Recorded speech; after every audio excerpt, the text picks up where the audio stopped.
G'day everyone, Jason Haines here once again, QPL Rural, with another look around the Riverina at what's been happening in agriculture over the last week. Probably the big news everyone's talking about this week is three quite large cotton operations, Gunderline, Warilla and Bergen Park, all in the market this week. The interesting thing being that there are only recent purchases by the vendors in the last 2 to 3 years. Now, I think this is a testament to the strength of the market at the moment. There's been some very big interest back in this agriculture space, both in water and in cropping country, and I believe the vendors are simply testing the market once again for what could be a very strategic move given the international flavour for agriculture and conditions.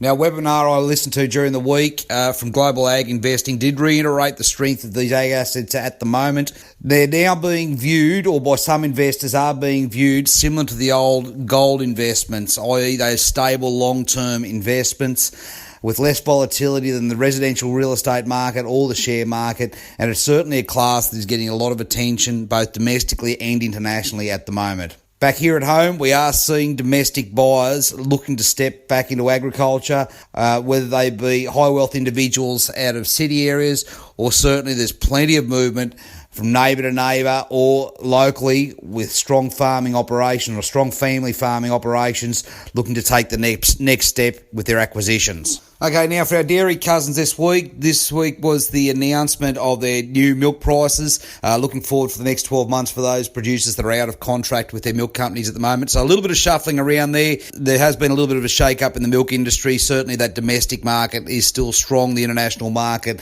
has weakened. So depending on what company is supplying, there's been some movement in price. The producers I spoke to in the last few days said pretty much it comes down to the season ahead as to how it's going to turn out. Obviously, if we continue to get those little bits of rain and some irrigation water going ahead, they'll be looking at quite a good season. Now, in that space, we are seeing some big investments. Obviously, the sale of Balbora in the last few weeks. So investors, domestic investors coming into that space.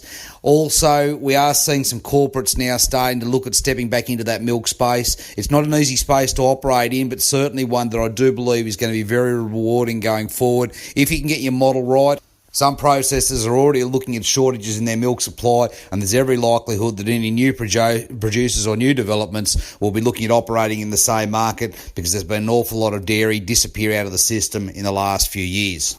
Okay, a little bit about what we've got going on ourselves at the moment. We've got some very good cropping country coming up in that springtime market, some A-grade cropping country, so please keep your eye out for that. If you're into cropping, big long runs, some good red country, this will absolutely suit. So look out for that in the next few months. We'll have that going to auction in the springtime. We've also got some cotton and water on the market at the moment. These are sort of silent listings at the moment, probably not the size of Gunderline, but if you're looking to expand that cropping or permanent planting space at the moment, please let me know. We've got a few off-market options there at the moment. The other one I'd like to mention at the moment, now that we are getting some rain, particularly up north, there's some good buying options up there at Pecola and Homebush. Now, these are good mixed farming properties. Pecola probably lends itself a little bit more to cropping, but these are good valued properties that people can actually get in and make a good return on. So please contact us about these two properties at the moment. The stock job is strong. Cropping looks like it's going to be strong this year as well.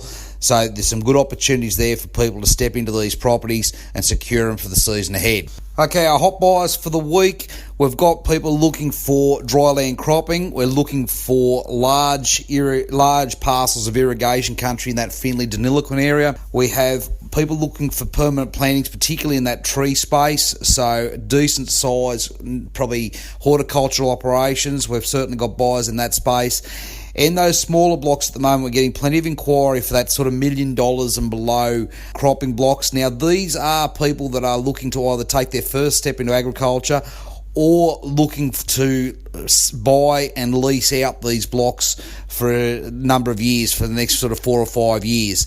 So even those sort of sale and lease back options, there could be a discussion to be had there. There's absolutely plenty to talk about at the moment, and always happy to discuss your requirements. Please feel free to give me a call at any time on 0488 594 450.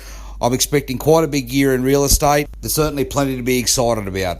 Let's catch up again next week. Cheers.